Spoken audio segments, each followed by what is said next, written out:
സങ്കല്പിച്ചു നോക്കൂ, ആകാശത്ത് രാജ്യത്തിന്റെ അഭിമാനം പണയപ്പെടുത്തിയ ഒരു നിർണായക ദൗത്യം. ശത്രുവിനെതിരെ വിജയത്തിന്റെ താക്കോൽ ആരുടെ കയ്യിലായിരിക്കും? മിന്നൽ വേഗത്തിൽ കുതിച്ചുയരുന്ന ചടുലമായ നീക്കങ്ങളാൽ ശത്രുവിനെ വട്ടം കറക്കുന്ന തേജസ് എന്ന പോരാളിയുടെ കയ്യിലോ, അതോ ദൃശ്യപരിധിക്കപ്പുറം ലക്ഷ്യം ഭേദിക്കാൻ ശേഷിയുള്ള അസ്ത്ര എന്ന ബ്രഹ്മാസ്ത്രത്തിന്റെ കയ്യിലോ? ഇന്ത്യയുടെ ആകാശ മേധാവിത്വത്തിനുള്ള ഈ ശക്തി പ്രകടനത്തിലേക്ക് സ്വാഗതം. നമ്മുടെ വ്യോമസേനയുടെ നട്ടിലായി മാറുന്ന ഈ രണ്ട് അത്ഭുതങ്ങളെക്കുറിച്ച് നമുക്ക് അടുത്തറിയാം.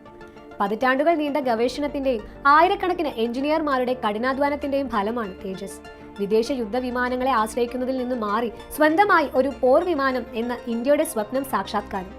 നമ്മളിന്ന് കാണുന്നത് അതിന്റെ ഏറ്റവും പുതിയതും കരുത്തുറ്റ രൂപവുമായ തേജസ് മാർക്ക് 1A ആണ്. ഇത് വെറുമൊരു വിമാനം മാത്രമല്ല, ഇന്ത്യൻ വ്യോമാതിർത്തിയുടെ കാവൽക്കാരനാണ്. ശത്രു വിമാനങ്ങളെ തുരത്താനും കരസേനയ്ക്ക് സഹായം നൽകാനും നിർണായക ഘട്ടങ്ങളിൽ ആക്രമണം നടത്താനും ഇവന് സാധിക്കും. പ്രചരിക്കുന്ന കഥകൾക്കപ്പുറം തേജസ് എന്ന ലോകത്തിലെ മികച്ച ലഘുയുദ്ധ വിമാനങ്ങളിൽ ഒന്നാണ്.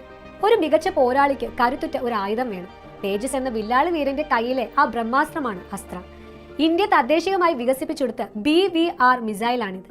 അതായത് കണ്ണുകൾ കണ്ട് കാണാൻ കഴിയുന്നതിനും അപ്പുറത്തുള്ള 100-ലധികം കിലോമീറ്റർ ദൂരെയുള്ള ശത്രുവിനെ പോലും കൃത്യമായി തകർക്കാൻ അസ്ത്രയ്ക്ക് സാധിക്കും.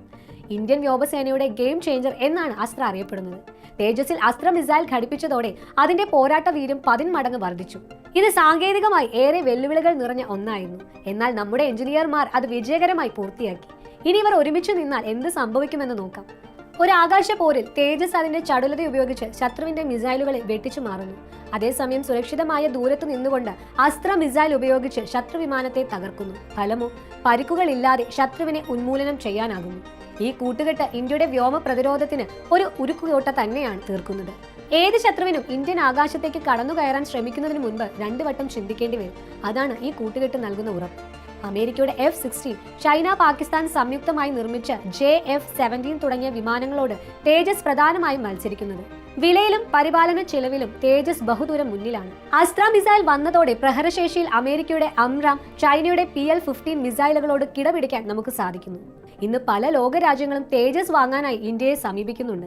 ഇത് നമ്മുടെ പ്രതിരോധ വ്യവസായത്തിന് നൽകുന്ന ഉണർവ് വളരെ വലുതാണ്. ഭാവിയിൽ തേജസിന്റെ കൂടുതൽ കരുത്തുറ്റ പതിപ്പുകളും അസ്ത്രയുടെ പുതിയ വേർഷനുകളും അണിയറയിൽ ഒരുങ്ങുന്നുണ്ട്. ഇന്ത്യൻ മഹാസമുദ്ര മേഖലയിലെ ഒരു പ്രധാന ശക്തിയായി മാറാനാണ് ഇന്ത്യ ലക്ഷ്യമിടുന്നത്. അതിന് കരുത്തുറ്റതും തദ്ദേശികവുമായ ഒരു പ്രതിരോധ സംവിധാനം അത്യാവശ്യമാണ്. തേജസും അസ്ത്രയും ആ ദിശയിലേക്കുള്ള ഇന്ത്യയുടെ ഉറച്ച കാൽവെപ്പുകളാണ്. ഇത്